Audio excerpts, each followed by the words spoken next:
In the shadowed heart of Brussels, where the Art Nouveau facades whispered secrets to the autumn fog, the Embassy of France stood like a sentinel against the encroaching night. It was November 1935, and Ambassador Henri Duval hosted a glittering soirée, his guests swirling in a dance of diplomacy and deception. Crystal chandeliers cast fractured light over silk gowns and starched collars. But beneath the veneer of civility lurked a deadly gambit. As midnight tolled from the Grand Place clock, a muffled cry pierced the revelry. In the ambassador's private study, Duval lay slumped over his mahogany desk, a jewelled dagger protruding from his chest like a fatal punctuation. Blood pooled on diplomatic papers, staining treaties with treachery. Who among the elite assembly had turned the evening's polite poker into a game of murder? The air thickened with suspicion, drawing the keen eye of Belgium's most celebrated detective. Chapter 1. The Fatal Invitation. The fog that night was not merely weather, it was a living thing. It coiled around the wrought-iron lamps of the Avenue Molière like cigarette smoke exhaled by some enormous, invisible dragon. Through that grey veil, the Embassy of France rose solemn and golden, its windows blazing against the November darkness, as though the building itself refused to surrender to the cold. Inside, a string quartet soared delicately at a waltz by Waldteufel, the notes drifting above the murmur of diplomats, the clink of crystal, and the occasional brittle laugh that meant someone had just lost, or won, a small diplomatic war. It was the 10th of November, 1935, and Europe balanced on a knife edge no one wished to name aloud. Hercule Poirot had not intended to attend. He had come to Brussels only to lecture at the Université Libre on the psychology of the criminal mind, and the invitation, delivered on heavy cream paper sealed with the tricolour wax of France, had arrived at his hotel suite that very morning. A lesser man might have refused. Poirot, who regarded curiosity as both vice and virtue, had merely stroked his magnificent moustaches, murmured tiens, and instructed the valet to lay out the midnight blue evening clothes with the sapphire pin. Now he stood just inside the great doors of the embassy, surrendering his overcoat and Homburg with the dignity of a monarch abdicating only for the evening. Captain Arthur Hastings, pink-cheeked from the cold and faintly overwhelmed by the splendour, hovered at his elbow. "I say, Poirot," he whispered, "one feels rather small among all these ambassadors and counts and what have you. Are you quite sure we belong?" "My dear Hastings," replied Poirot without turning, "the only place Hercule Poirot does not belong is a room where nothing interesting is about to happen. And tonight, tonight, I feel it in my little grey cells. Something most interesting is preparing itself." He had barely finished speaking when the quartet faltered, a violin string giving an apologetic squeak. Conversation died like a snuffed candle. From the upper landing came the sound of a woman's scream, short, sharp, cut off as though a hand had been clamped across her mouth. Then silence, thick and ominous. A footman in scarlet livery appeared at the top of the marble staircase, his face the colour of old parchment. "Mesdames, Monsieur," he stammered, "His Excellency the Ambassador. He has been taken ill, very ill. The study. Please, no one must leave." The word ill hung absurdly in the perfumed air. Poirot's eyes narrowed to green slits. He moved before anyone else thought to, his small, neat figure darting up the staircase with a speed that belied his fondness for comfort. Hastings lumbered behind, muttering, "Good Lord!" They reached the landing as Madame Elise Duval, the ambassador's wife, emerged from a side corridor. She was exquisite in silver lame, but her beauty had cracked. Mascara ran in 2 tragic lines down cheeks that had been powdered to porcelain an hour earlier. "Monsieur Poirot!" she gasped, recognizing him at once. His reputation had preceded him even here. "Henri, my husband, someone has oh mon Dieu!" She swayed. Poirot caught her elbow with surprising strength and guided her to a gilt chair beneath a portrait of Louis XIV. "Calm yourself, madame. Breathe. Captain Hastings, a glass of water, if you please. Now, madame, tell Poirot exactly what you saw." Elise Duval pressed a trembling hand to her lips. "I went to the study to fetch Henri's cigarettes. He had forgotten them. The door was ajar. There was only the green banker's lamp lit. He was bent over the desk, and there was blood, so much blood, and a dagger." She broke off, sobbing. Poirot patted her hand once, briskly, the way one comforts a frightened child. "Remain here, madame. You will be safe."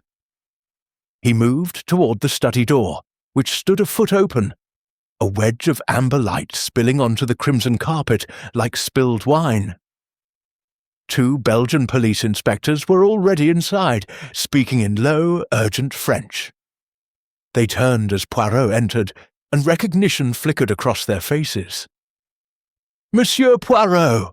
exclaimed Inspector Lucien Delphos, a thin man with a moustache almost as magnificent as Poirot's own. "This is a tragedy. Ambassador Duval, stabbed through the heart not 20 minutes ago. The house is full of guests, yet no one admits to seeing anything." Poirot inclined his head. "One expects nothing less from a gathering of diplomats, mon cher inspecteur. They are trained to see nothing inconvenient." He stepped fully into the room and paused, letting the scene imprint itself upon his mind the way a photographer exposes a plate. The study was a perfect blend of French elegance and masculine comfort.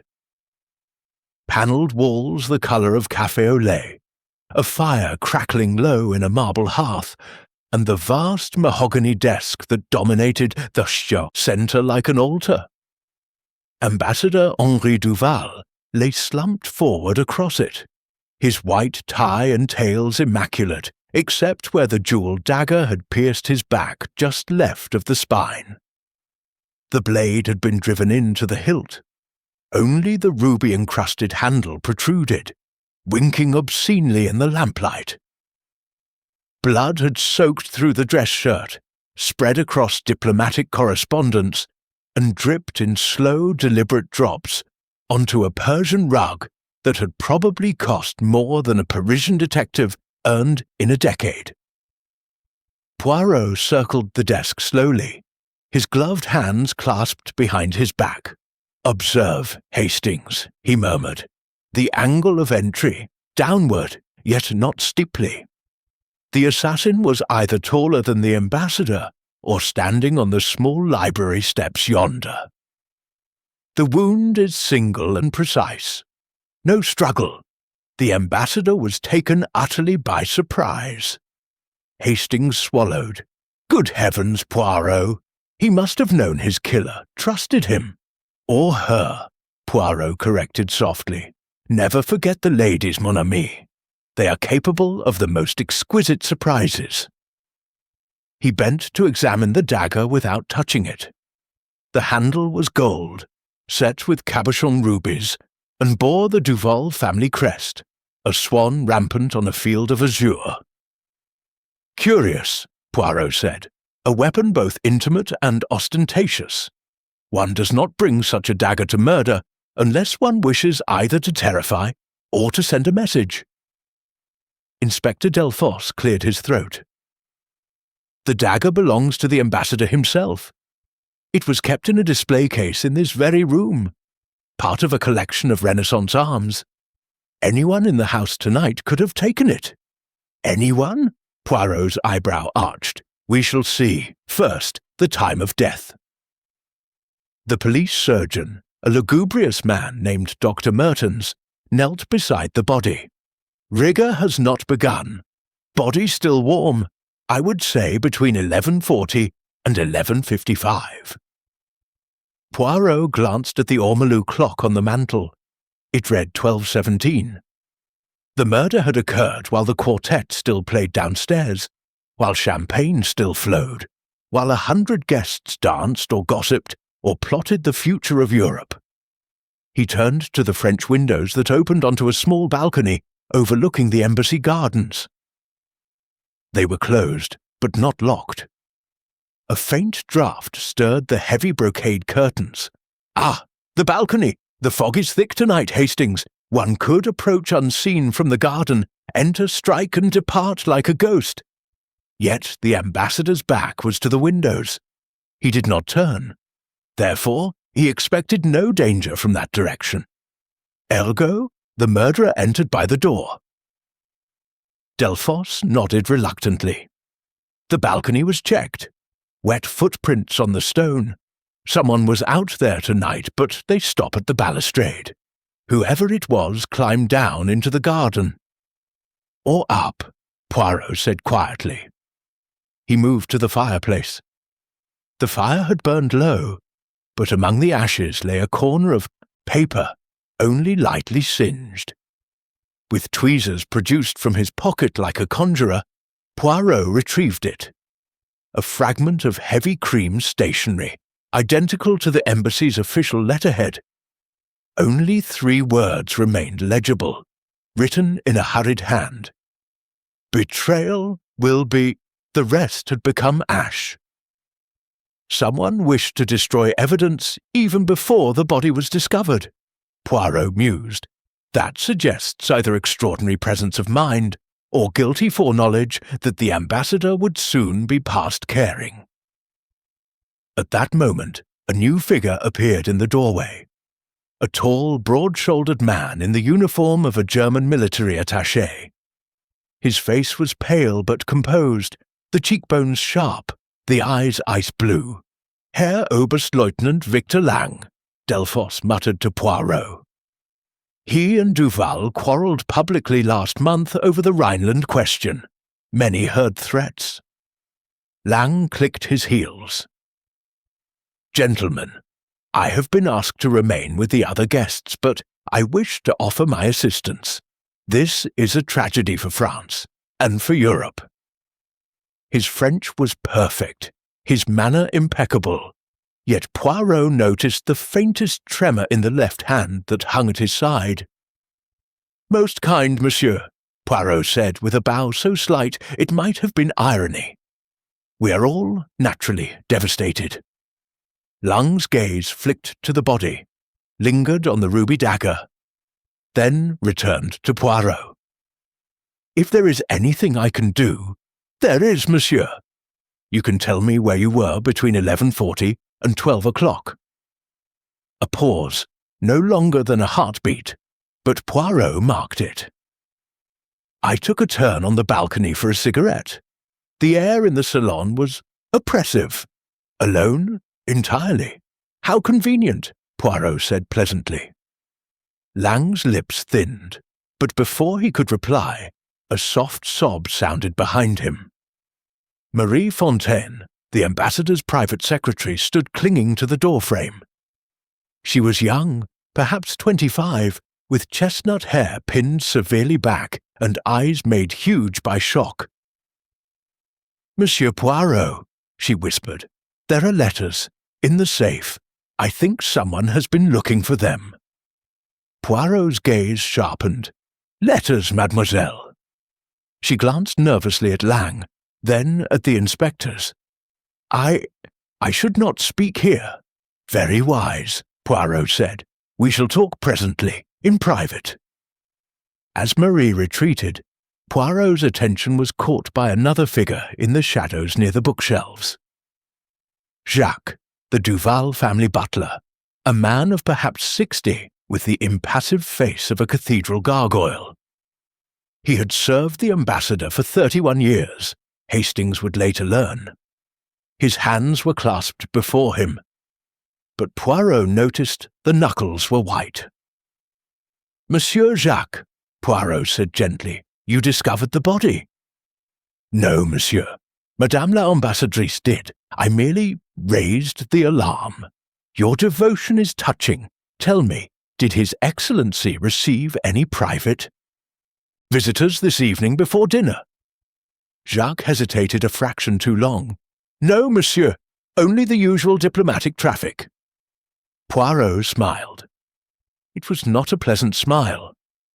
From the corridor came the rustle of silk and a faint scent of tuberose.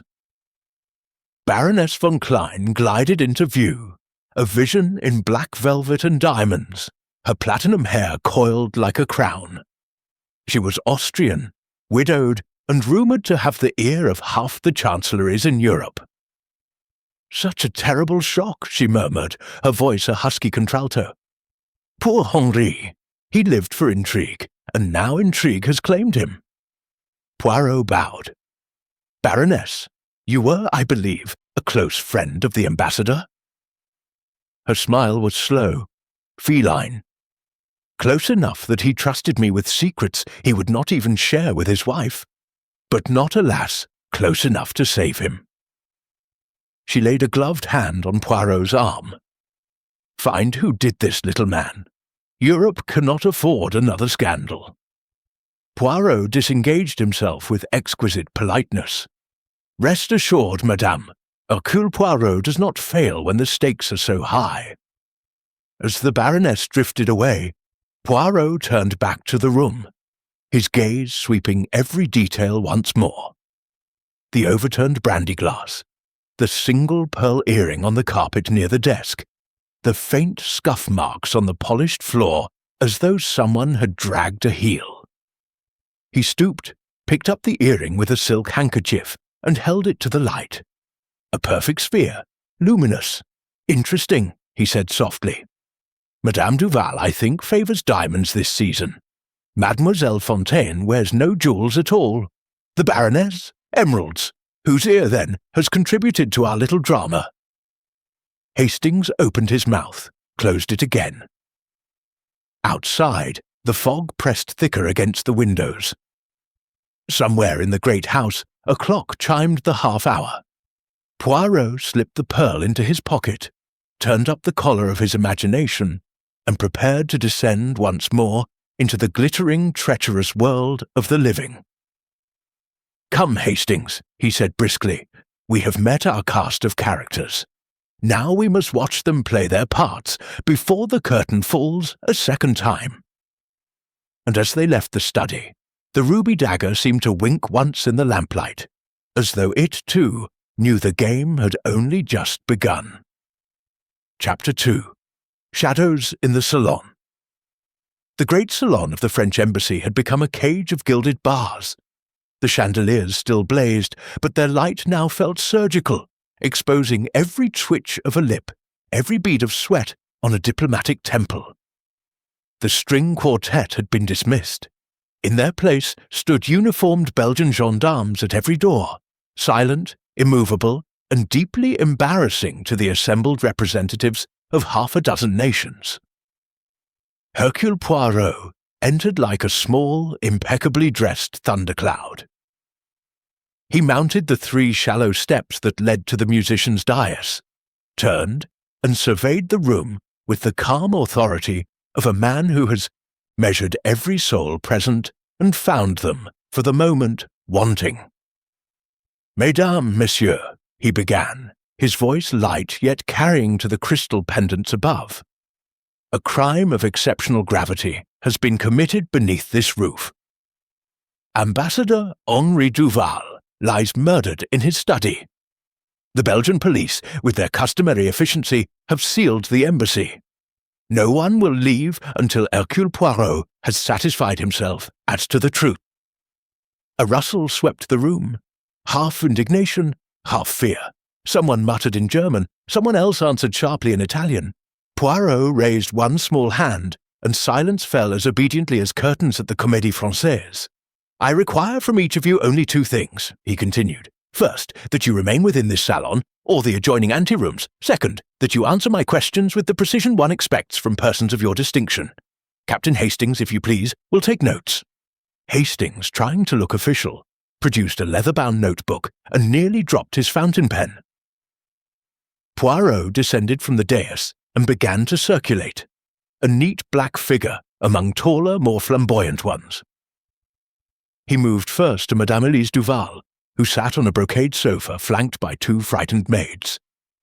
Her silver lame gown caught the light like fish scales.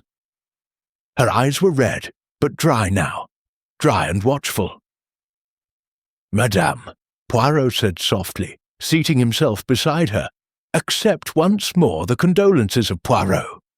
You are a brave woman, but even brave women must sometimes lean upon the truth. Tell me, when did you last speak with your husband this evening?" Elise's fingers worried the diamond bracelet at her wrist. "At dinner. We quarrelled. Nothing unusual, monsieur. Henri wished to reduce my allowance. The gaming tables at Ostend have been unkind." Her laugh was brittle. "He accused me of extravagance. I accused him of parsimony. We parted coldly. That was at 10 o'clock. And after dinner, I played bridge with Baroness von Klein and the wives of the Spanish and Polish ministers, until the scream." Poirot's eyes flicked to the Baroness, who stood near the fireplace, smoking a cigarette in a foot-long holder. She inclined her head mockingly. "Madame Duval is correct," the Baroness said in her smoky contralto.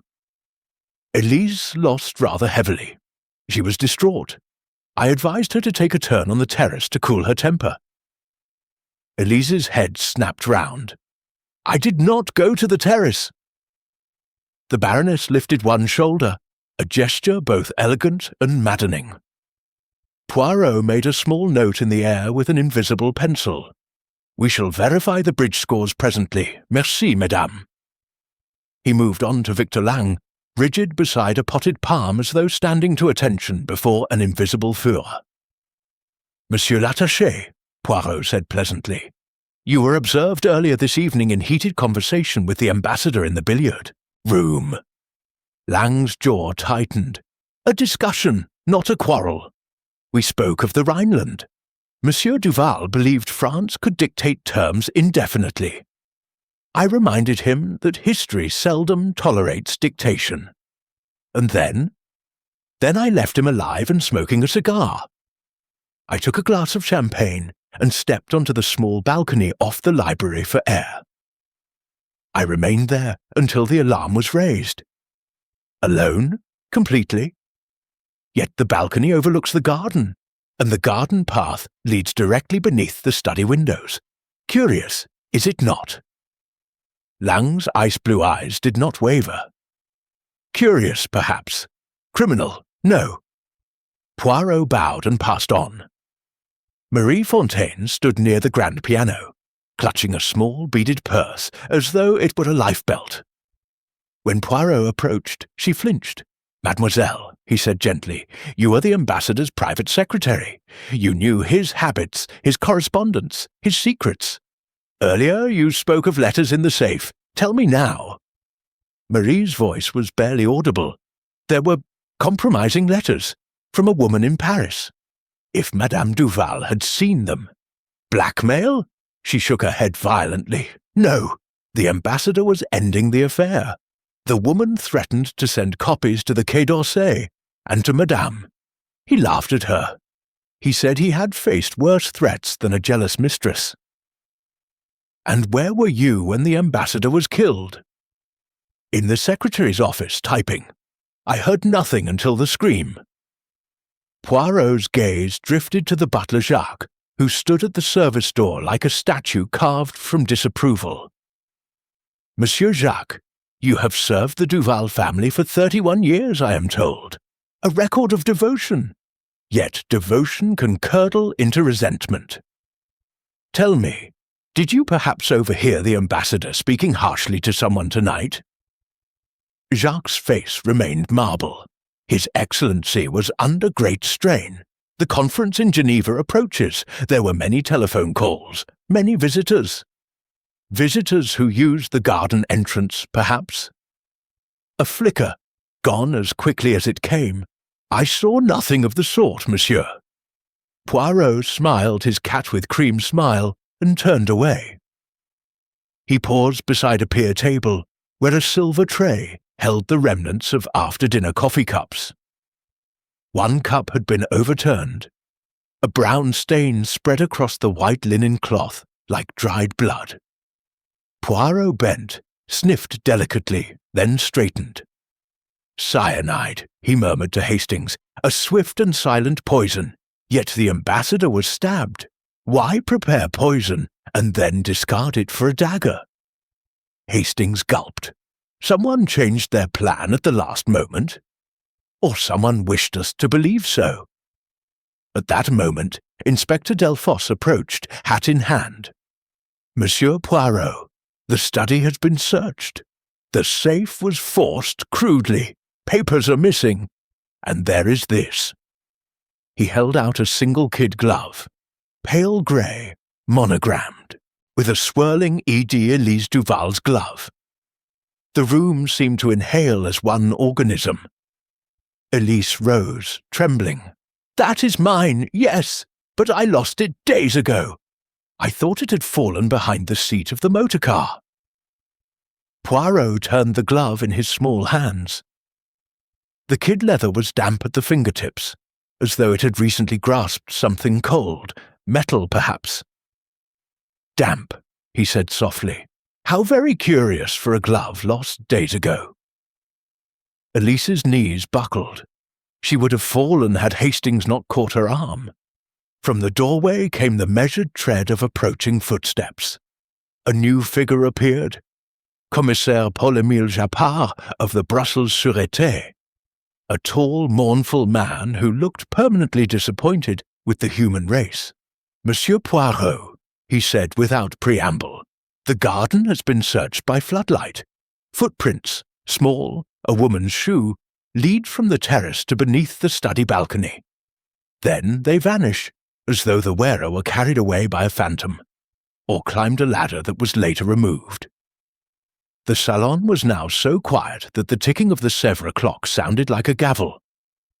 Poirot replaced the glove on the tray and dusted his hands together with delicate finality. "Excellent," he said. "We progress. A poisoned coffee cup discarded, a missing glove that walks by itself, footprints that end in mid-air, and a dagger from the ambassador's own collection driven into his heart while 100 guests danced 20 meters away." He turned to face them all, his small figure suddenly the tallest thing in the room.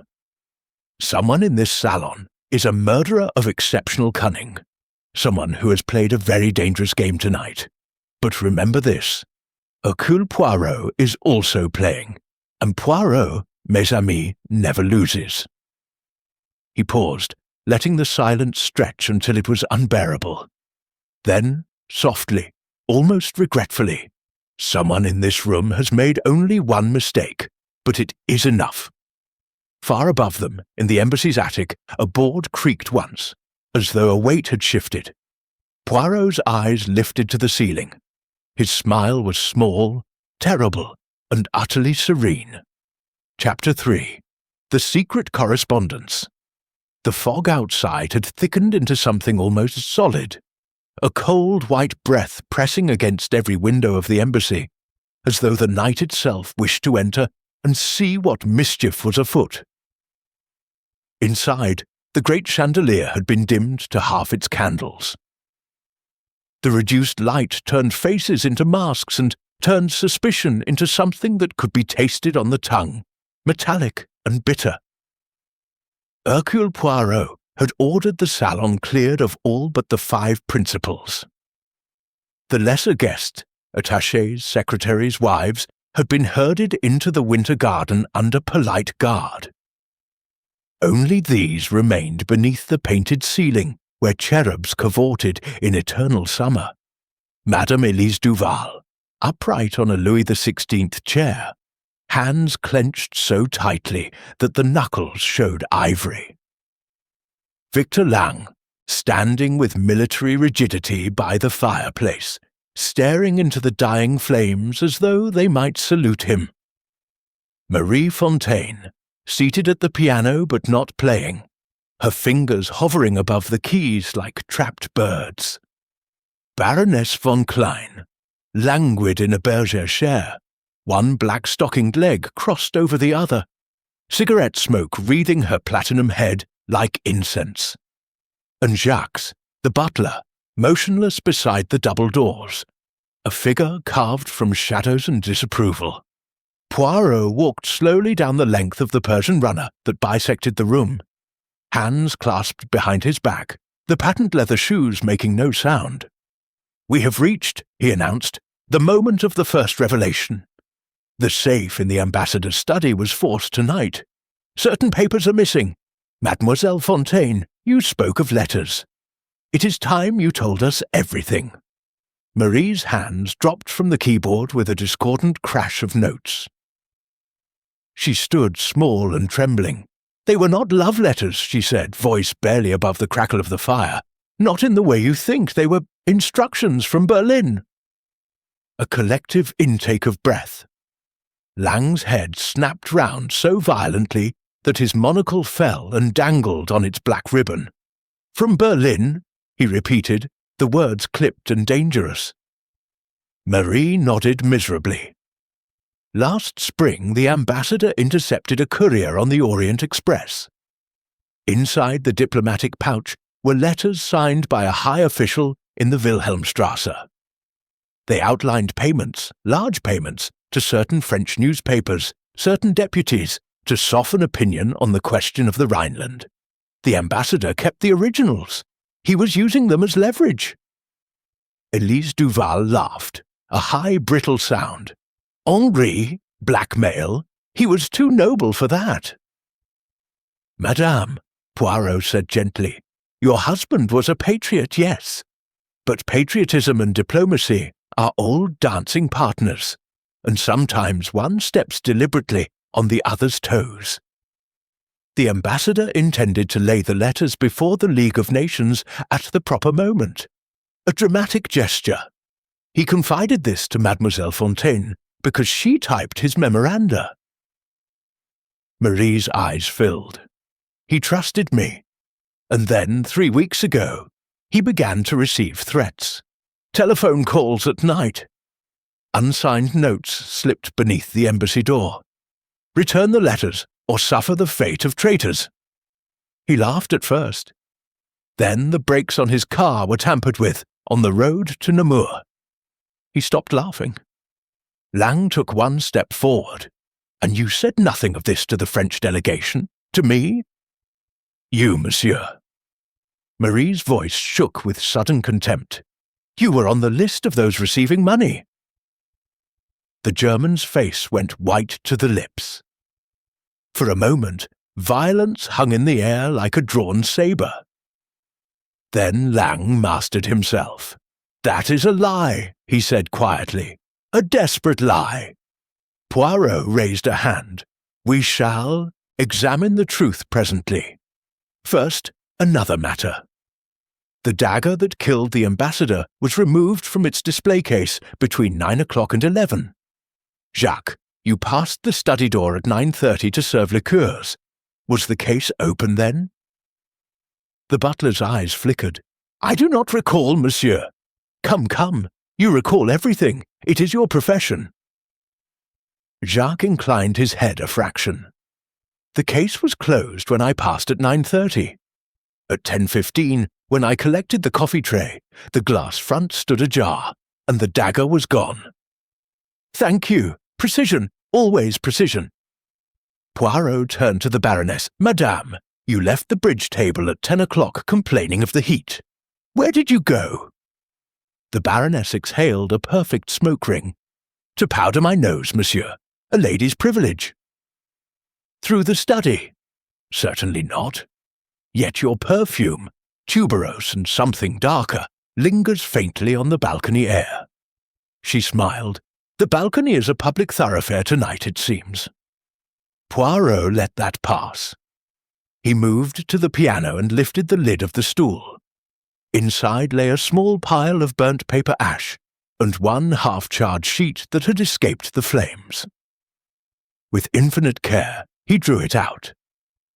The fragment bore a typewritten heading, Projet Correspondence Berlin, copy. Below, in Duval's bold handwriting, a single line remained legible. If I die, forward the packet to Monsieur Georges Bonnet, Quai d'Orsay, with my compliments. Poirot held it up so all could see. The ambassador prepared for every eventuality, it seems, except, perhaps, the speed with which death arrived. Elise rose suddenly. "You are tormenting us all for nothing. My husband was stabbed by some anarchist, some madman who climbed the balcony." "Possible, madame," Poirot conceded. "Yet the balcony theory presents difficulties. The stone is wet, footprints ascend but do not descend. To leave, our anarchist would have needed wings, or an accomplice inside the house to remove the ladder. Or," he paused dramatically, "the prints were made earlier to mislead us, and the real murderer walked calmly through the corridors like any other guest." He replaced the burnt paper in the piano stool and closed the lid with a soft thud. "Now we come to psychology. The poisoned coffee cup in the study, cyanide, enough to kill in moments, was poured and then abandoned. Why? Because the murderer discovered the ambassador had already stepped out onto the balcony for a cigar and a telephone call. The study was empty. So the plan changed. The dagger became necessary. This tells us two things. The killer is adaptable, and the killer was able to move freely about the embassy without attracting notice. His gaze rested in turn on each face, which brings us to the missing packet. Mademoiselle Fontaine, when did you last see the Berlin letters? This afternoon. They were in the third drawer of the ambassador's desk, inside a blue Morocco folder sealed with red wax. And tonight the drawer was forced, the folder gone. Someone knew exactly where to look. Marie began to cry silently, tears sliding down cheeks that had no more colour to lose. Poirot's voice softened. "One final point, the pearl earring found beside the desk. Whose is it?" No one spoke. He produced the earring from his waistcoat pocket and let it swing gently on its little gold hook, catching the firelight. Seed pearl, very fine, the clasp slightly bent as though torn away in passion, or haste. Madame Duval wears diamonds, the Baroness emeralds, Mademoiselle Fontaine wears no jewels at all. His eyes moved to Jacques. "But your daughter, I believe, monsieur. Your daughter who was dismissed from service in Paris last year, after an unfortunate attachment to a certain married diplomat. Your daughter was photographed wearing just such earrings, was she not?" Jacques swayed as though struck. For the first time in 31 years of service, the perfect butler's mask cracked wide open. "They ruined her," he whispered. "Duval ruined her, promised marriage, then cast her off with a handful of francs when she fell pregnant. She lost the child, then lost her mind. She wrote to him every month. He burned her letters unopened. Tonight, she came to beg for justice." The room was stunned into silence. Poirot's voice was almost tender. "And you, mon vieux, you let her in through the garden gate at 11 o'clock, believing she only wished to speak. You did not know she carried the dagger until it was too late." Jacques sank to his knees on the Persian carpet, an old man suddenly. "I heard the cry," he said, broken. "I ran upstairs. He was already dead. She was standing over him, the knife in her hand, laughing and crying at once. I took her away through the passage, hid her in the wine cellar. Mon Dieu, what have I done?"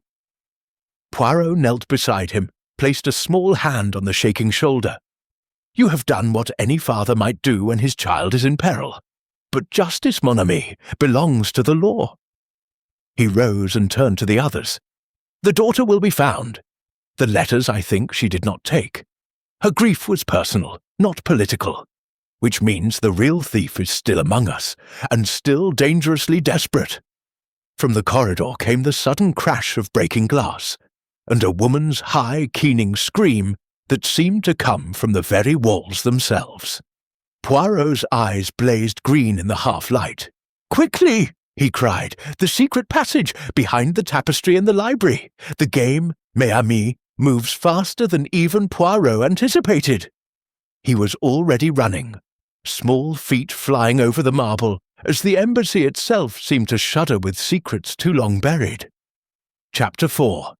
Alibis and Alliances. The scream still hung in the air when Poirot reached the library, Hastings panting at his heels, Inspector Delphos, and 2 gendarmes clattering behind. The room was dark, except for the red eye of the dying fire. A tapestry depicting the rape of Europa had been wrenched aside, revealing a narrow oak door set into the panelling. It stood ajar. Poirot did not hesitate. He slipped through like a shadow. A stone staircase spiraled downward, damp and smelling of centuries. The only light came from a candle someone had dropped. Wax had pooled and hardened into a pale wound on the steps. At the bottom, a passage stretched away, low-ceilinged and ancient, the servants' corridor from the days when the house belonged to a prince of the church. They found her 20 meters along, crouched against the wall, knees drawn up, face hidden in blood-streaked hands. Jacques' daughter, Clotilde. She was 30 perhaps, but looked older. Grief and madness had done quick, cruel work. Her dark hair hung in lank strands. The black dress she wore was torn at the shoulder, where the pearl earring had been ripped away. In her right hand she still clutched the jewelled dagger, its blade dulled with dried blood. Poirot knelt, unafraid. "Give it to me, mon enfant," he said softly. She looked up. Her eyes were Jacques' eyes, but emptied of everything except animal terror. "He laughed at me," she whispered. "I begged him to acknowledge our child. He said there had never been a child, only a mistake. Then he turned his back. So I took what was mine." She lifted the dagger. "His life for the one he threw away." Jacques arrived then, stumbling down the stairs, and fell to his knees beside her. He did not speak. He simply wrapped his arms around the trembling girl and rocked her as though she were still the child she had never been allowed to remain. Delphos moved to take the dagger. Clotilde surrendered it without resistance, and the spell broke. She began to sob, great tearing sounds that echoed along the stone passage like the cries of something being born. Poirot stood slowly. "Take her upstairs," he instructed the gendarmes gently. "A doctor, a woman doctor if possible, and blankets. She is no longer dangerous. She is finished." As Clotilde was led away, Jacques following like a man walking to his own execution, Poirot turned to the inspector. "The murder is solved, one would think," Delphos said, wiping his brow. "A crime of passion, tragic, but simple." Poirot's expression was unreadable. "Simple?" He gave a small, sad laugh. "Mon cher inspecteur, nothing tonight has been simple. A woman has confessed, yes. A father has shielded her. Yet the poisoned coffee remains unexplained. The Berlin letters remain missing. The footprints on the balcony that ascend, but do not descend. Those were not made by poor Clotilde. Her shoes are dry. Someone else entirely has been moving through this house, like a chess master, moving pieces after the game appears over." He started back up the stairs. "Come, we return to the salon. The true murderer is there, warmed by the fire, comforted by our belief that the story has ended. We must disabuse them." In the salon, the atmosphere had shifted. Relief had begun to seep in. Relief poisoned now by uncertainty. The 5 principals had not moved far. Elise Duval stood at the window staring out at the fog. Victor Lang poured himself a brandy with a steady hand that nevertheless betrayed him by overfilling the glass. Marie Fontaine sat very straight, hands folded, eyes fixed on nothing. The Baroness von Klein had lit another cigarette and watched the door like a cat watching a mouse hole. Poirot entered without ceremony and went straight to the centre of the room. "Mesdames, messieurs," he announced, "a confession has been obtained. The dagger that killed Ambassador Duval was wielded by Clotilde Meunier, daughter of the butler Jacques, a tragedy of the heart. The law will deal severely, yet with some compassion, and yet—" He let the word hang. "And yet," he repeated, softer, more dangerous, "the little grey cells refuse to sleep. Certain facts obstinately refuse to arrange themselves." He began to pace, slowly, deliberately. Fact 1. The coffee cup laced with cyanide. Clotilde did not enter the study until after 11:40. The poison was prepared earlier, much earlier. Who had access to cyanide? Who knew the ambassador's habit of taking black coffee at 11 precisely? Marie Fontaine went very white. Fact 2. The missing Berlin letters. Clotilde wanted only her lover's acknowledgement, not political leverage. Someone else took the blue Morocco folder. Lang set down his brandy glass with a click. Fact 3. The balcony footprints, size 5, narrow heel, elegant, expensive shoes. Clotilde wore servant's boots, size 7, soaked from the garden. Someone walked deliberately through the wet leaves, climbed the balcony merely to create those ascending prints, then descended by the inner stair. A performance. Elise turned from the window, eyes blazing. "You are tormenting us again! The woman confessed." "Confessed to the stabbing, yes," Poirot said. "But the stabbing was never the original plan. Someone intended quiet poison. When the ambassador unexpectedly stepped onto the balcony to take a telephone call from Paris, the poisoner was left with a cup no one would drink and a victim out of reach. Panic, improvisation. The dagger became necessary, and poor Clotilde, half mad waiting in the study to plead her case, was handed the perfect scapegoat on a crimson blade." He stopped in front of Victor Lang. "Monsieur l'attaché, you were on the balcony at the crucial moment, were you not? You told us you smoked a cigarette. Yet the ashtray on the balustrade contains only one stub. Turkish, oval, the brand smoked by the ambassador himself. You, I think, smoke Egyptian, round with the gold band. There is none." Lang's hand moved unconsciously to his beer cigarette case. "Moreover," Poirot continued relentlessly, "the telephone call from Paris, the one that drew the ambassador outside, was logged by the embassy operator at 11:38. The caller gave the name Colonel Renaud. There is no Colonel Renaud at the Quai d'Orsay. But there is a secure line from this embassy to the German legation in the Rue de la Loi.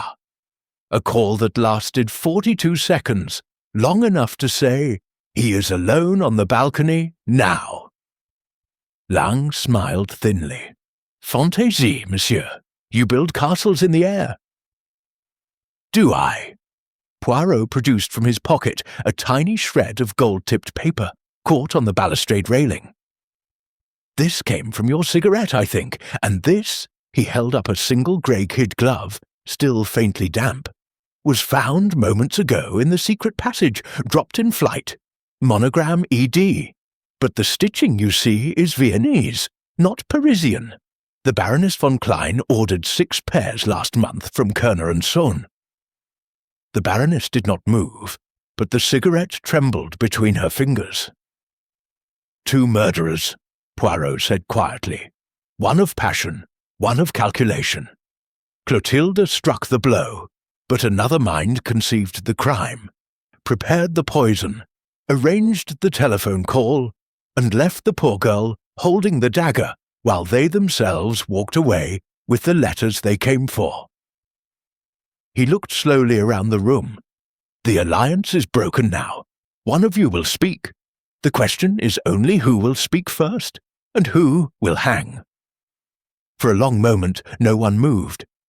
Outside, the fog began to lift. A weak, watery dawn showed at the windows. Then Marie Fontaine stood up, very straight, and said in a voice that shook only a little, "It was not the Baroness alone. There were 3 of us." The salon seemed to tilt. like a ship striking an unseen reef. Poirot's eyes closed for one heartbeat in profound satisfaction. At last, he murmured, "The game truly begins." Chapter 5. The Hidden Passage. Marie Fontaine did not sit down again. She stood beneath the great chandelier as though its half-lit crystals were a spotlight at a public trial, and she the accused. "3 of us," she repeated, voice thin but steady. "Myself, Colonel Lang, and the Baroness. We did not plan murder, monsieur, only theft. The letters had to disappear before the Geneva conference.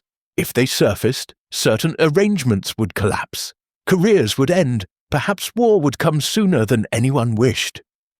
Victor Lang's face had become a mask of cold fury. "Be quiet, Marie. You know nothing." "I know everything," she answered almost gently.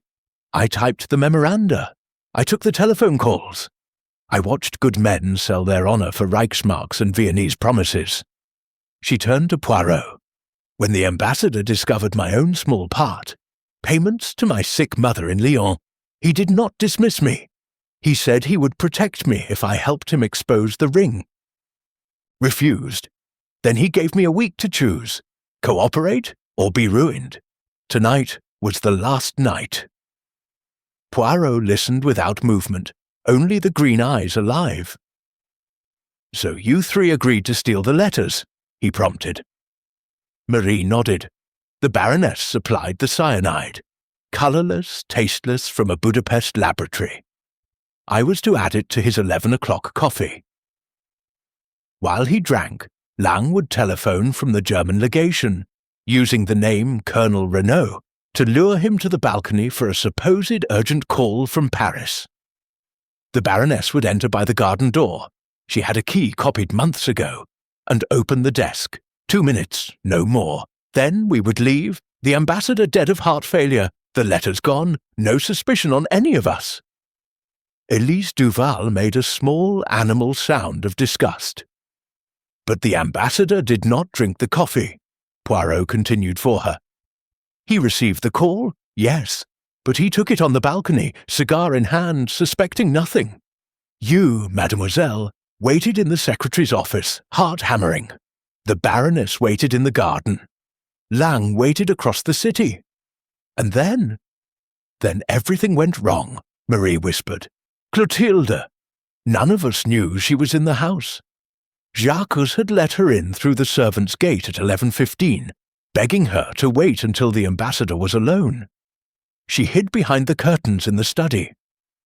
When Henri stepped back inside after the telephone call, she came out, half mad with grief, screaming that he must acknowledge their child.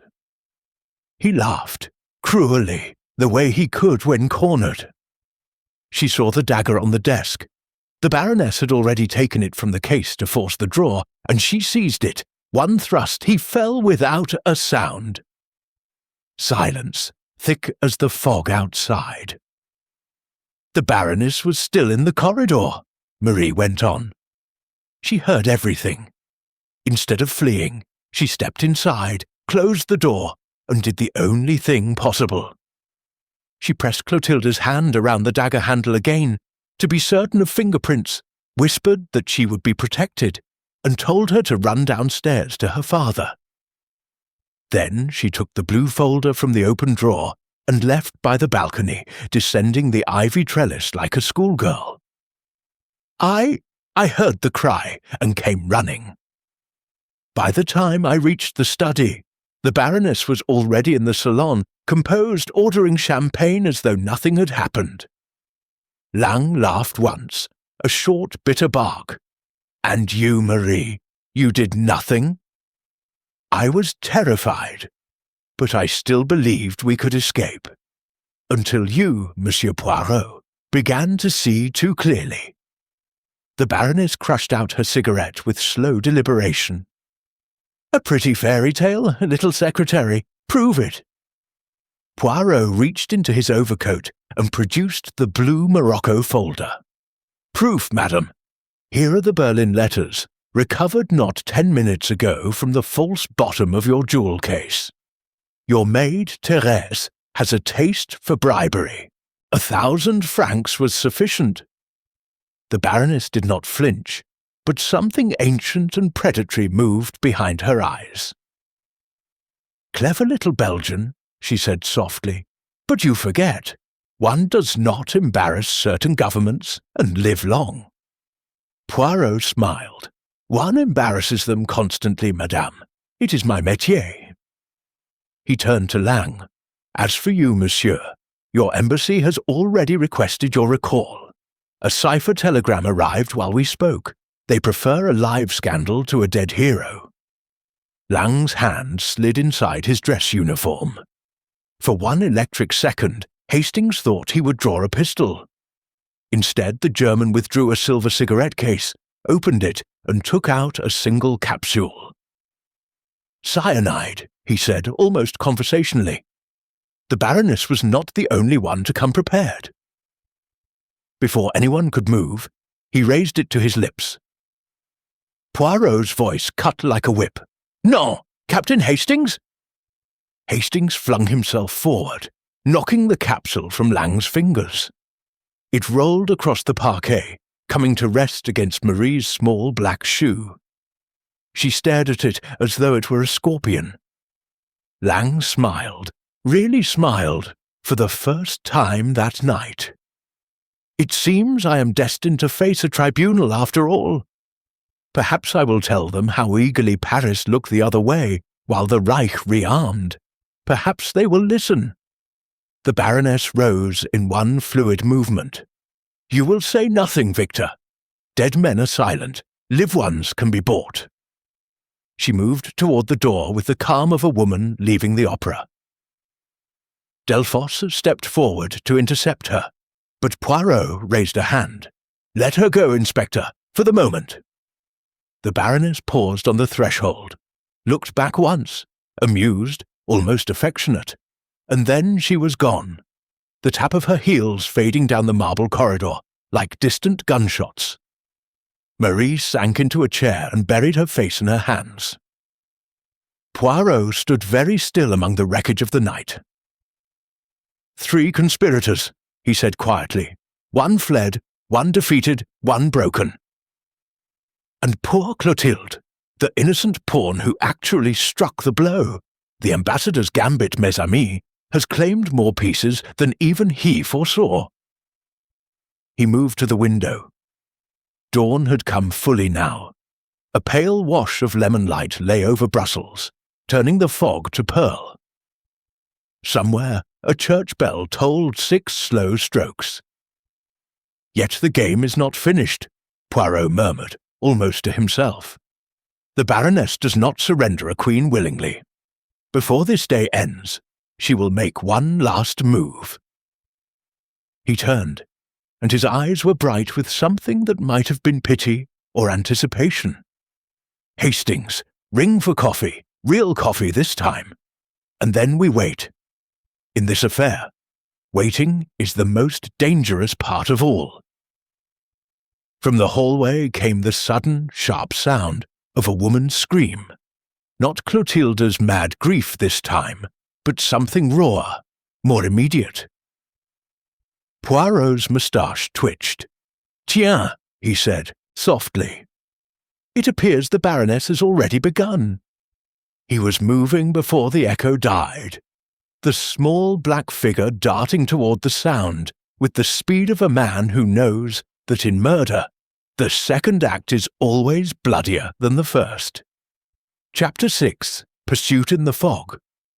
The scream came from the Winter Garden, a long glass house that jutted from the east wing like a crystal blister.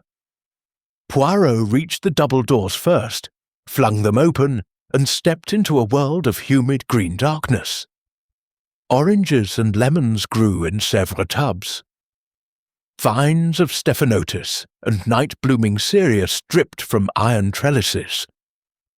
The fog outside pressed against the panes, turning the glass opaque, so that the only light came from a single lantern left burning on a marble table. It illuminated a tableau both beautiful and terrible.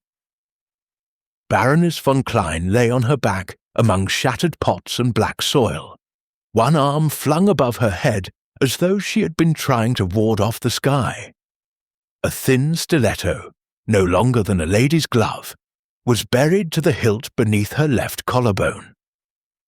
Blood, bright as garnets, soaked the black velvet and pooled beneath the white camellia that had fallen from her hair. Kneeling beside her was Elise Duval, silver lamé torn at the knees, face streaked with soil and tears, both hands crimson to the wrists. He made me do it," she sobbed, rocking back and forth. "He said if I didn't silence her, she would drag us all down.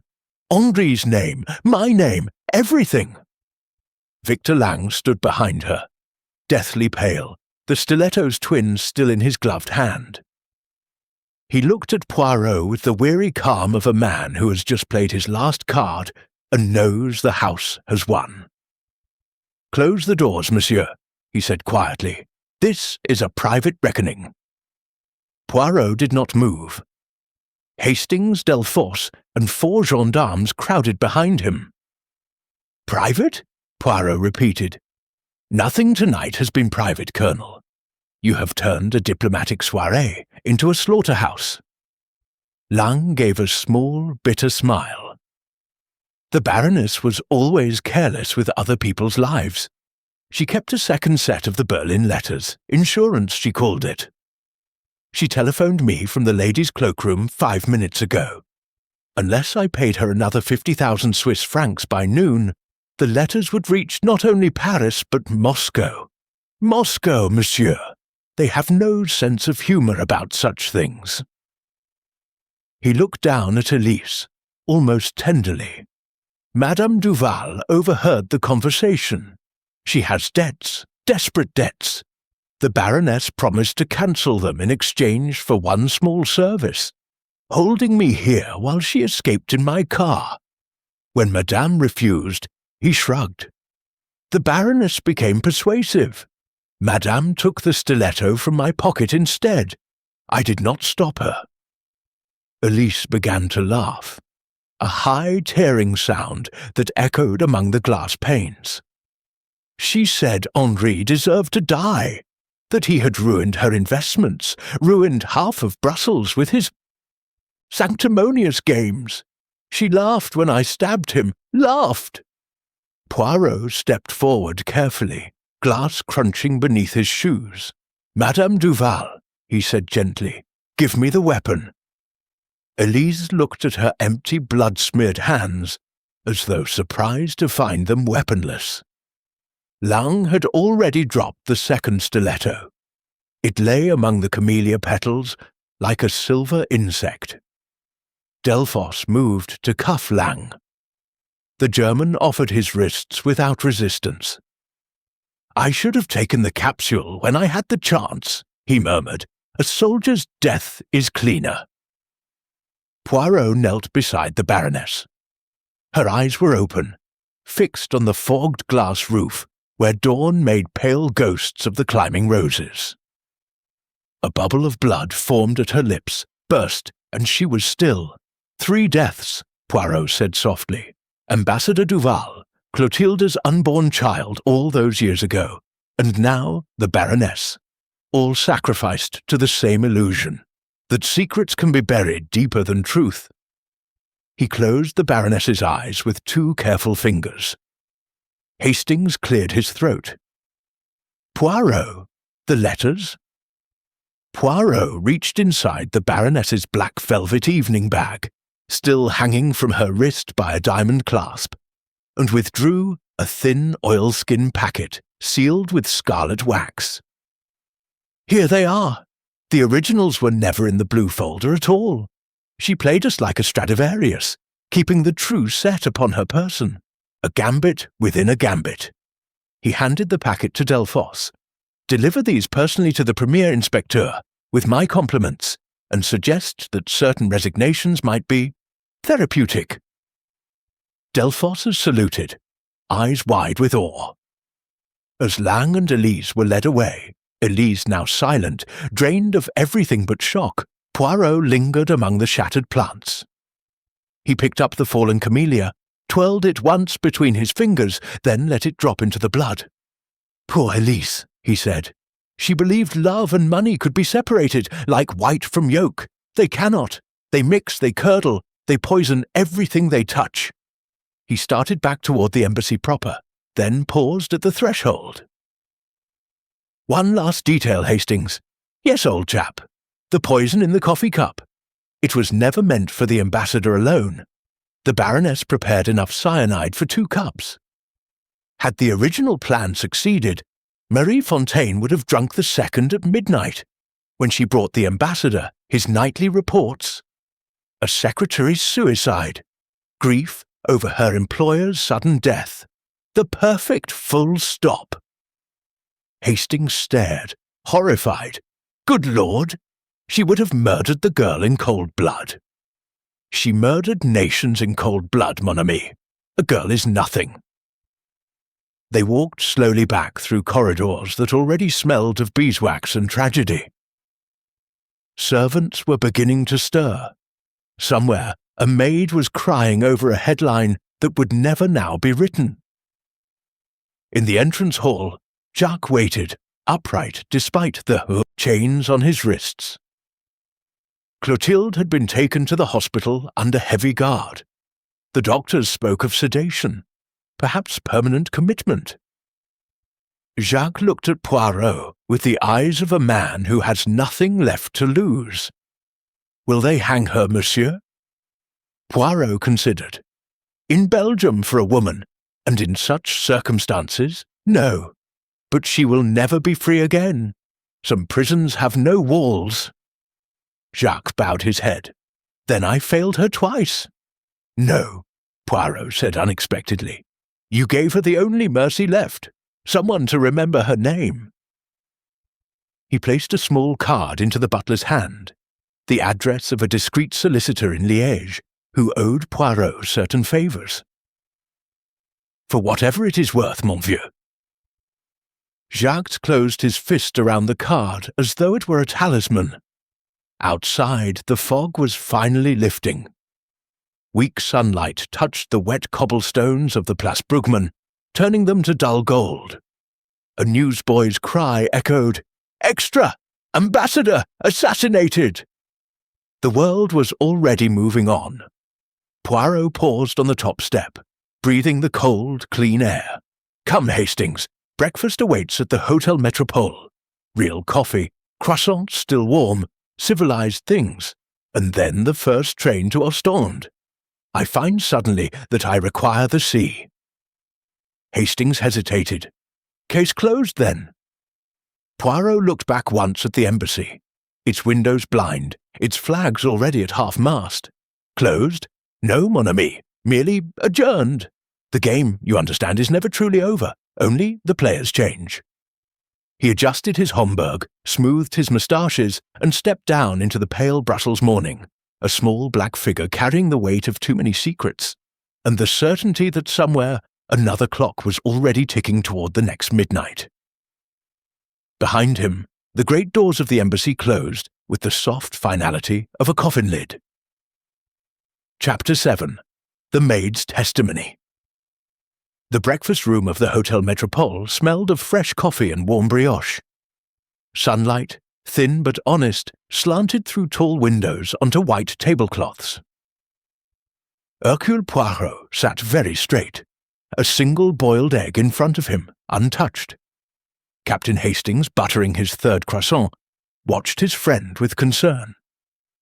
"I say, Poirot, you've scarcely eaten a thing. Badly shaken, what?" Poirot gave a small, sad smile. "The little grey cells, mon cher, are not shaken. They are offended. Last night, I permitted a murderer to walk free." Hastings nearly choked. "The Baroness? Good Lord, she's dead." "Not the Baroness." Poirot tapped the egg delicately with a spoon. "Elise Duval."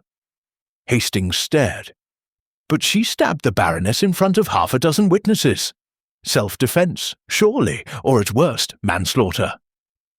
"Exactly what she wishes the world to believe." Poirot's voice was soft, almost regretful, yet the more I reflect, the more the pieces arrange themselves into a pattern too perfect, too convenient. Come, we return to the embassy one last time.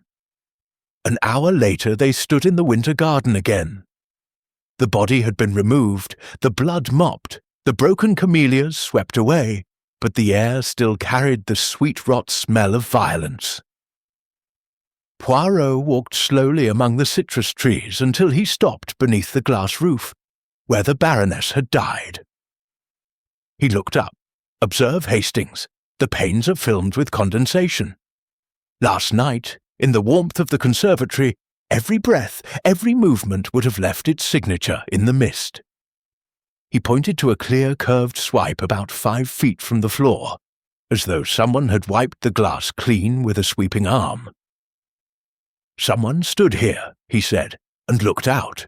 But why clear only this one pane? From his pocket, he produced a small folding ladder he had borrowed from the concierge. Mounting it, he pressed his eye to the cleared spot. Ah, precisely as I thought. Hastings squinted upward. Through the hole in the fogged glass, he could now see directly into the ambassador's study on the floor above. The French windows, the desk, even the faint outline of the bloodstains still visible on the carpet. So, the Baroness stood here, Hastings said slowly, watching the study. Or someone stood here pretending to be the Baroness, Poirot corrected. Descend, Hastings, we have a maid to interview. Thérèse, the Baroness's personal maid, was a thin, sharp-faced woman of 40, with the wary eyes of someone who has survived many employers. She sat in the housekeeper's room twisting a handkerchief, flanked by a sympathetic Belgian policewoman. Poirot dismissed the policewoman with a courteous nod and took the chair opposite Thérèse. Madame, he began gently, you have already been most helpful with the jewel case. Now I ask one last service, for the truth. Last night, after the discovery of the ambassador's body, did you see Madame Duval anywhere near the winter garden? Thérèse glanced nervously at the door. I shouldn't speak ill. The dead cannot sue for slander, and the living will not hear it from me. Speak, she leaned forward, voice dropping to a whisper. At 20 minutes past 12, when everyone was in the salon listening to you, monsieur, I came to fetch the Baroness's wrap. I saw Madame Duval, Madame Elise, slip out through the side door that leads to the conservatory. She was carrying something long and thin wrapped in a napkin. I thought it was a bottle of champagne for private celebration. She looked excited, not grieving. Poirot's eyes gleamed. And later? Later, when the scream came, I ran with the others. Madame Duval was already kneeling beside the Baroness, covered in blood, sobbing. But her gown, the silver lamé, it was torn at the knees, yes, but the tears were fresh, the silk still fraying, as though she had done it herself only moments before. Précisément. Poirot patted the maid's hand. You have a good eye, madame. Belgium is proud. Back in the winter garden, he reconstructed the scene aloud, walking through it like a dancer marking steps. Elise Duval learns from the Baroness, in the cloakroom, that a second set of letters exists. She realizes that even with her husband dead, she will never be free. Debts, blackmail, ruin. In that moment, hatred crystallizes. She follows the Baroness here, taking with her the stiletto she has already removed from Lang's pocket during the confusion in the salon. Lang, poor fool, believes he still holds both blades. Hastings followed, trying to keep up. She confronts the Baroness among the orange trees. Words are exchanged, ugly words about Henri, about money, about who truly profited from his death. Elise stabs her once, perfectly, just as she stabbed her husband. Then genius. She wipes the blade on the Baroness's own glove, presses the dying woman's fingers around the handle, tears her own dress, smears blood on her hands and face from the wound, and screams.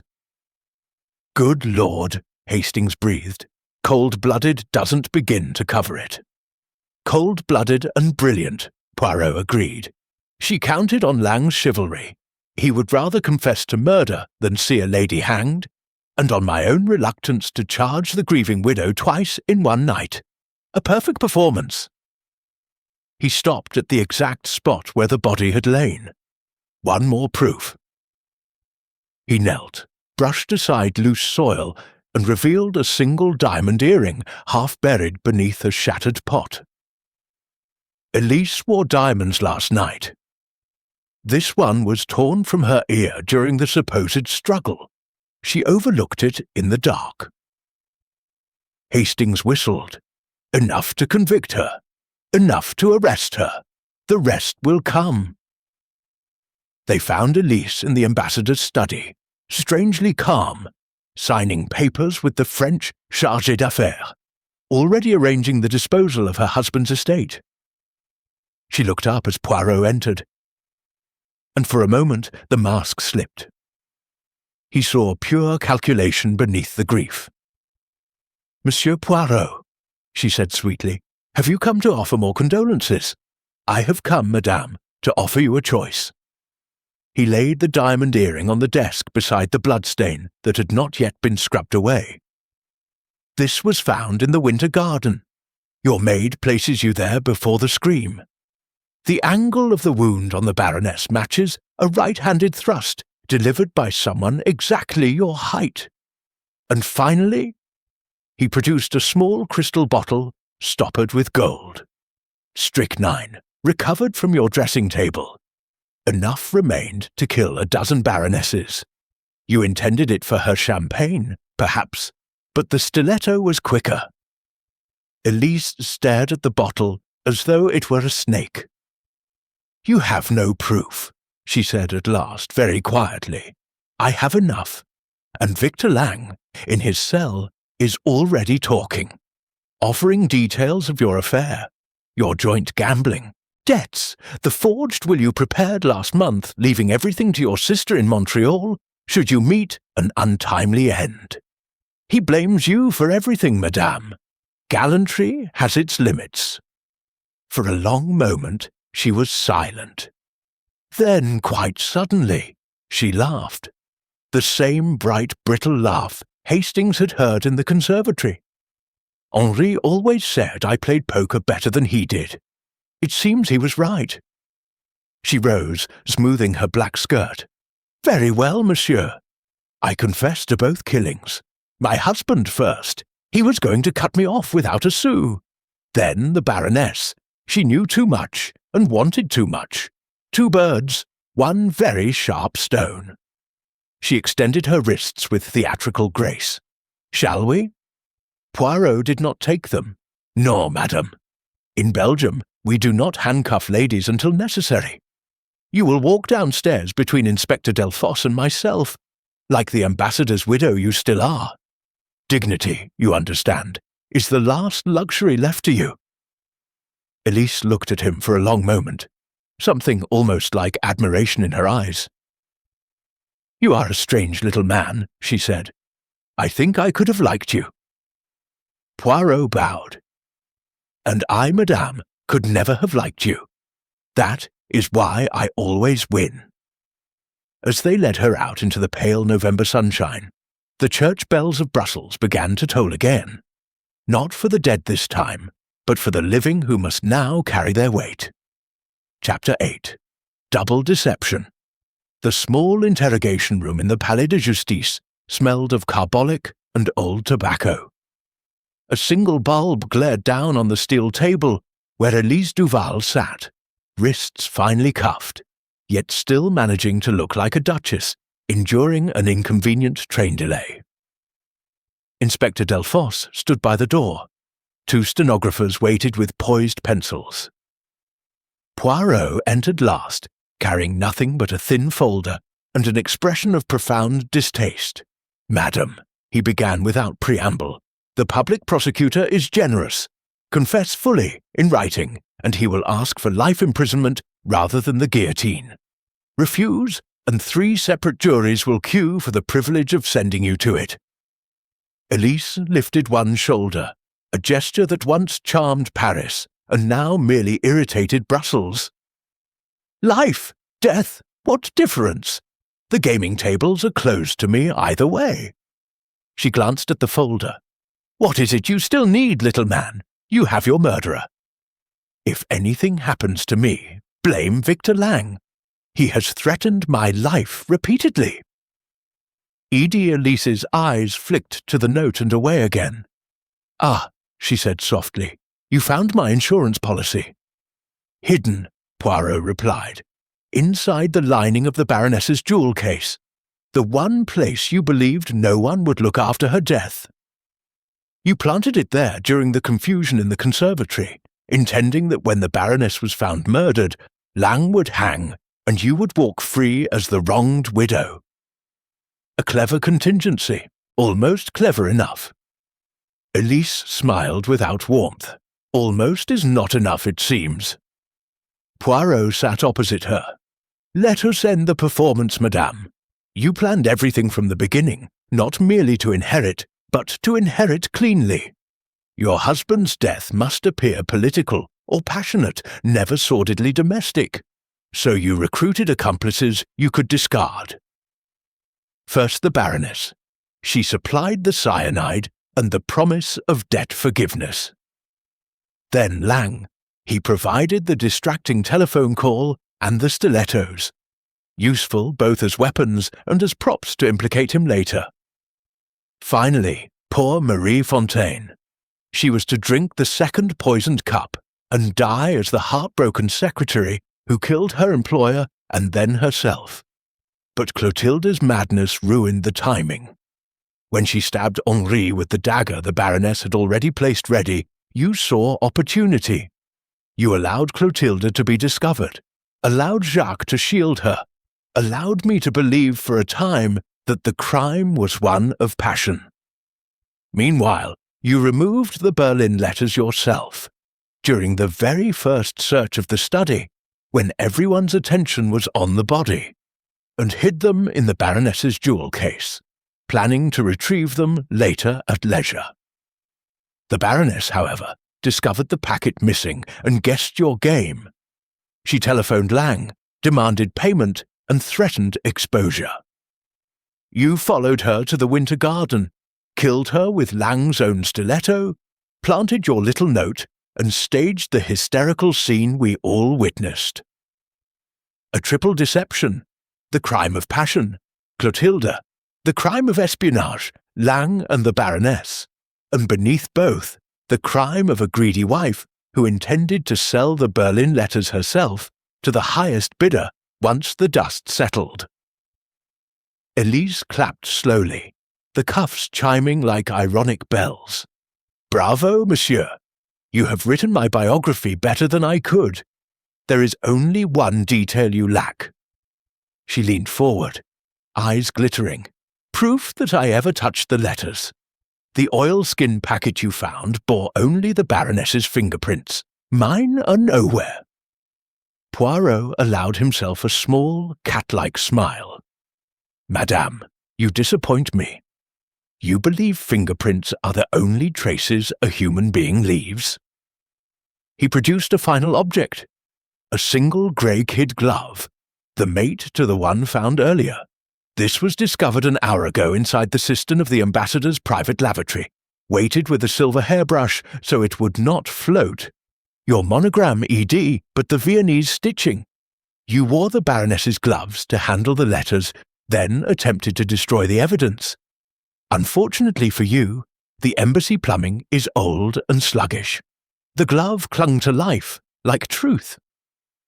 Elise stared at the sodden glove, as though it were an accusation from the grave. "Checkmate," she said at last, almost admiringly. She reached for the pen the stenographer slid across the table. "Where shall I begin? At the night Henri told me he had changed his will, or the afternoon I first slept with Victor Lang to keep him obedient?" "Begin," Poirot said coldly, "with the moment you decided another human being's life was a chip in your private poker game." Elise began to write, the nib scratching steadily, while the November light outside strengthened into full morning. When she finished, she signed with a flourish and pushed the pages across. "Tell the prosecutor," she said, "that I prefer the guillotine to life. Quick, clean, and it makes a better paragraph in the newspapers. My last gamble, monsieur, on notoriety." Poirot gathered the confession without touching her fingers. "You mistake infamy for immortality, madame. One is forgotten by tea-time, the other is not for sale." He turned to leave. At the door he paused. "One last thing. The child Clotilde lost, your husband's child, was it a boy or a girl?" Elise looked up, genuinely startled. "A boy," she said after a moment. "Why?" "Because somewhere, perhaps a small boy still lives who will never know his father was murdered by his stepmother. That, madame, is the only secret you did not sell." He closed the door softly behind him. In the corridor, Hastings waited, looking shaken. "Ghastly business, Poirot. She's utterly remorseless." "Remorse," Poirot said, adjusting his hat, "is a luxury for those who still possess a soul. Madame Duval sold hers long ago, along with everything else." They stepped out into the Place Pollard. Brussels lay spread below them, roofs gleaming after rain, trams clanging, ordinary life resuming, as though an embassy had not become an abattoir the night before. A newsboy ran past shouting, "Widow confesses double murder! Full details!" Poirot winced. "Come, Hastings, the sea air of Knocker calls. I find I have developed a profound distaste for cities where diplomacy is spelled with a dagger." As their taxi pulled away, Poirot glanced once more at the Palais de Justice, grey and severe against the pale sky. "Tell me, mon ami," he said quietly, "do you ever wonder if we detectives are merely the janitors of other people's wickedness, sweeping up after the banquet, long after the guests have gone?" Hastings, for once, had no ready answer. The taxi turned toward the Gare du Midi, and Hercule Poirot closed his eyes, letting the rhythm of the wheels carry him away from the taste of blood and the smell of camellias. Behind them, in a bare cell, Elise Duval was already practicing her last smile for the cameras. Chapter 9. The Gathering Storm. The storm arrived sooner than the meteorologists predicted. By 4 o'clock that afternoon, the sky over Brussels had turned the colour of tarnished pewter. Thunder rolled above the cathedral spires like artillery, and the first heavy drops struck the windows of the French Embassy's Grand Salon with the violence of thrown gravel. Hercule Poirot had not, after all, taken the Agatha train to Knocker. He stood now at the centre of the same Persian carpet where, only 17 hours earlier, he had first addressed the suspects. The chandeliers were fully lit again, blazing against the premature darkness. Every surviving player had been summoned back, ostensibly for final formalities. In reality, Poirot had one last act to perform. Only one chair remained empty. Elise Duval sat in a cell beneath the Palais de Justice, dictating memoirs to a fascinated journalist. Poirot waited until the thunder had growled itself out. Then he began quietly, almost conversationally. "Mesdames et messieurs, you believe the case is closed. A wicked wife has confessed to 2 murders and 1 attempted theft of state secrets. Yet the little grey cells, they revolt. They say, too neat, too convenient, too much like the last chapter of a bad serial. And Hercule Poirot does not accept bad serials." A ripple of unease. Lang leaned forward. "You have her confession in writing, monsieur." "Indeed. A confession that explains everything, except why the cyanide in the coffee cup was never the same batch as the cyanide in the Baroness's vial. Different crystal size, different purity, 2 separate suppliers, and why the stiletto that killed the Baroness bore only her own fingerprints, and Elise Duval's were found only on the handle of the duplicate blade, the one Lang dropped among the camellias. Curious, no? Marie gave a small, involuntary sound. Poirot turned to her with terrible gentleness. "Mademoiselle, you are very tired. Shall I tell the rest, or will you?" Marie's lips trembled. "I never meant—" "But you did," Poirot cut in, not unkindly. "You meant every gram of it." He began to pace, slow, deliberate steps. "The true story began 6 months ago, when Ambassador Duval discovered your treason. Instead of dismissing you, he offered mercy. Help him trap the larger ring, and your mother's clinic bills would be paid for life. You accepted, then betrayed him again. You warned the Baroness. Together you devised the theft. But Elise Duval was never your pawn. She was your silent partner from the beginning. She needed her husband dead for money. You needed the letters silenced for survival. The Baroness was the perfect screen, sophisticated, ruthless, expendable. The cyanide in the coffee was yours, mademoiselle. The Baroness brought a second poison as insurance. When Clotilde unexpectedly stabbed the ambassador, you saw chaos as opportunity. While Elise planted false clues pointing to Lang, you slipped into the winter garden ahead of the Baroness, hid behind the orange trees, and waited. When the Baroness arrived, gloating, already planning fresh blackmail, you stepped out and drove Lang's stiletto into her heart. Then you pressed the dying woman's fingers to the handle, tore your own sleeve to mimic a struggle, smeared her blood on your hands, and screamed. Elise arrived seconds later, perfectly, timed to discover you. Together you performed the little charade of accusation and counter-accusation, knowing Lang's honour would keep him silent, and that I, vaniteux that I am, would leap to protect the hysterical widow long enough for the trail to cool. Marie was weeping now, soundless tears. Elise promised we would share the sale of the letters, she whispered. 500,000 Swiss francs each, enough to disappear. Poirot stopped in front of her. And Clotilde, Jacques' daughter, she was to hang for a crime she did commit, but did not conceive. Marie covered her face. Poirot's voice hardened. You used a madwoman's grief as your curtain. That, mademoiselle, is the detail even Elise found too vile. In her cell she is even now adding a codicil, full account of your part, in exchange for the guillotine instead of life. She prefers a quick death to sharing a prison yard with the woman who made her a monster. Lang laughed suddenly, a cracked sound. So I was the only innocent dupe after all. How amusing.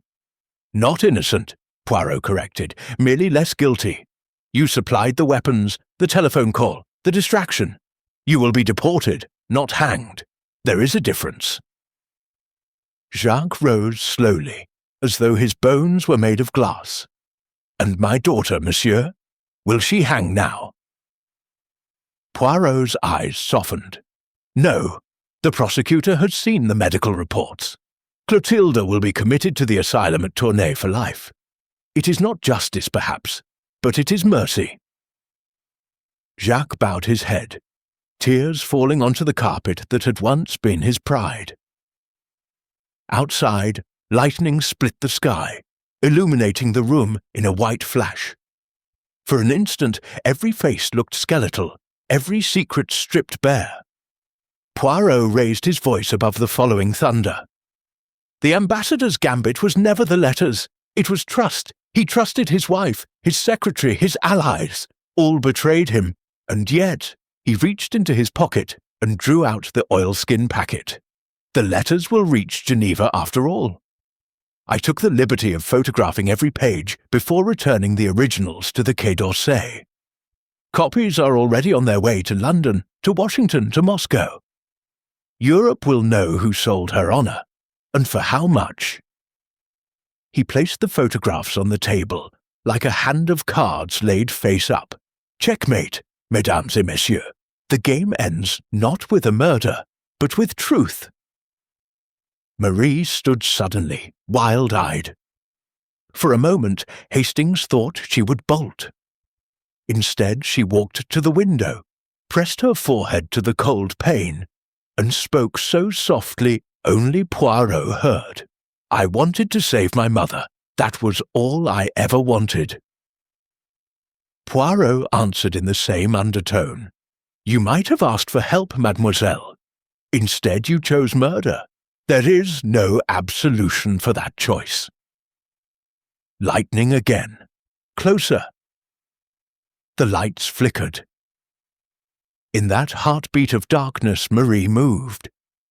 When the tour chandeliers steadied, she held Lang's discarded stiletto, the duplicate blade, forgotten on a side table. "Marie, no!" Hastings shouted. She smiled, a small, sad, utterly lucid smile, and drove the blade upward beneath her own ribs. She was dead before she reached the floor. The storm broke fully then, rain lashing the windows like machine-gun fire. Poirot stood over the body a long moment, something ancient and weary in his eyes. "Mon Dieu," he whispered, "how many must die before one secret is buried?" He knelt, closed Marie's eyes, and arranged her hands as though for sleep. Then he rose, turned to the stunned room, and spoke with absolute finality. "It is finished. Take them away." As Lang was led out, he paused beside Poirot. "You were right, little man. The game never ends, only the players." Poirot did not reply. Only when the salon was empty, when even Hastings had been sent for brandy, did Poirot allow himself one small, almost imperceptible shudder. Outside, the storm raged on, washing Brussels clean, or trying to. Chapter 10. Resolution and Reckoning. The storm spent itself by dawn. Brussels woke to a city washed pale, wet roofs shining like silver, gutters still racing, the air so clean it hurt to breathe. In the grand salon of the French embassy, the chandeliers had been extinguished.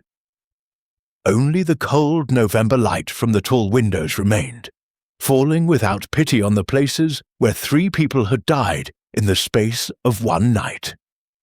Hercule Poirot stood alone at the fireplace. The hearth was swept bare, the bloodstains on the carpet covered by a hastily laid drugget, but the room still carried the faint iron smell of endings. Captain Hastings entered carrying 2 small cups of coffee. Real coffee, black and fragrant, brought from the only café already open on the Place du Grand Sablon. "You look," Hastings said carefully, "as though you've been here all night." "I have," Poirot replied. "Someone must keep vigil when a house dies." He accepted the cup, cradled it in both small hands, but did not drink. "Marie's body was removed an hour ago," Hastings continued. "Jacques accompanied his daughter to Tournai himself. Lang was handed over to the German legation under seal. They'll try him in Leipzig, quietly. And Elise Duval?" He hesitated. "She asked to see you before they transferred her to the women's prison at Forest." Poirot's moustache gave the faintest twitch. "Did she? Then let us grant a murderess her final audience." They found Elise in the small antechamber once used for receiving minor royalties.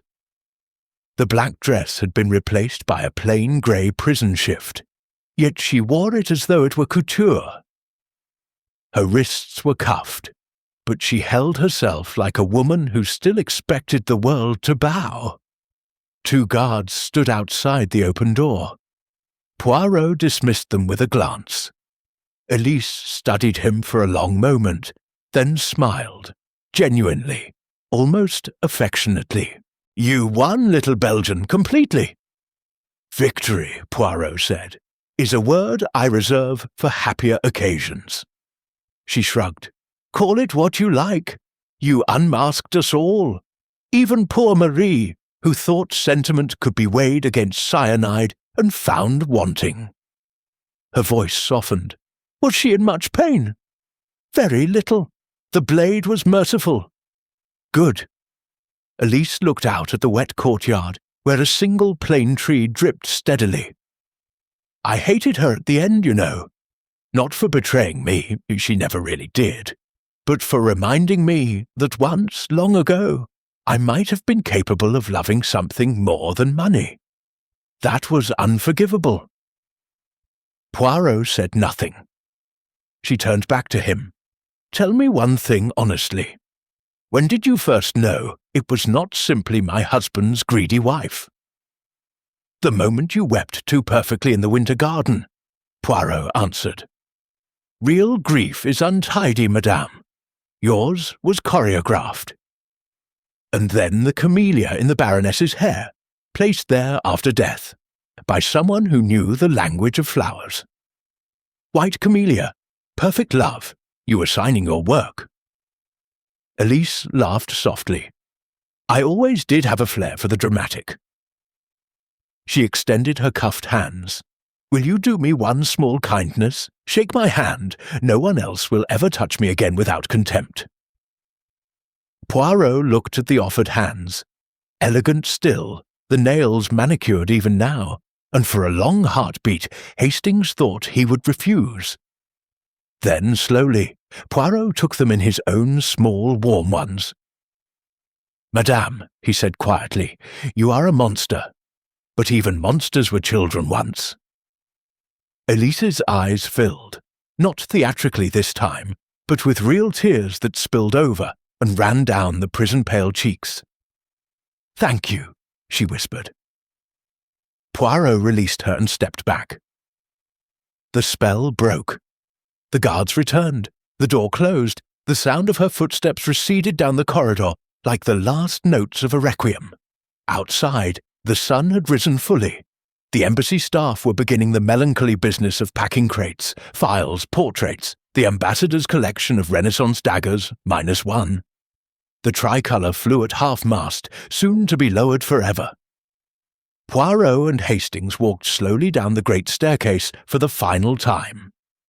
At the foot stood Inspector Delphos, hat in hand.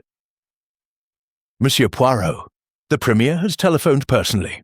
The photographs of the letters reached Geneva at dawn. 3 delegations have already recalled their ambassadors. There will be no war this year, perhaps not next. You have given Europe a breathing space." Poirot inclined his head. "Europe will waste it, Inspector. She always does, but one is grateful for the illusion." Delphos hesitated. "There is talk of a decoration. The Légion d'honneur, perhaps even—" Poirot raised a small hand. "Non, merci. Hercule Poirot requires no ribbon to remind him what men and women are capable of when honour is for sale." He stepped out into the courtyard. The plane tree had shed its last leaves in the night. They lay sodden and golden on the wet stones. Poirot paused, picked one up, and twirled it thoughtfully. "Come, Hastings. The Ostend train leaves in 40 minutes. I have reserved a compartment and ordered oysters at the Splendid. After this affair, I require the taste of the sea." They walked through the gates. A newsboy on the corner was shouting the morning headlines: "Widow and secretary in embassy murder-suicide. European peace saved by Belgian detective full confessions. Exclusive details." Poirot bought a paper, glanced at the front page, and folded it neatly without reading further. "Tell me, mon ami," he said as they turned toward the station, "do you believe in evil?" Hastings considered. "After last night, rather." "Wrong," Poirot said gently. "There is no evil, only the absence of order. And order, alas, is what human beings refuse to impose upon themselves. We are not wicked, Hastings. We are merely untidy." He tucked the leaf from the plane tree into his buttonhole, like a small, wet medal. At the Gare du Midi, The Ostend Express waited, steam curling in the cold air. Poirot climbed aboard, settled himself by the window, and for the first time in 36 hours, allowed his shoulders to relax. As the train pulled out, Hastings saw him take from his pocket a tiny object, the white camellia bud, pressed flat now between two visiting cards. Poirot held it to the light, then slipped it carefully into his wallet beside a photograph of a woman Hastings had never seen. "Souvenir?" Hastings asked. "Reminder," Poirot corrected, "that even in the worst of us, there was once a child who believed love was possible." The train gathered speed. Brussels receded, spires, wet roofs, the embassy already shuttered and silent. Poirot closed his eyes. "Wake me at Gaunt, mon ami.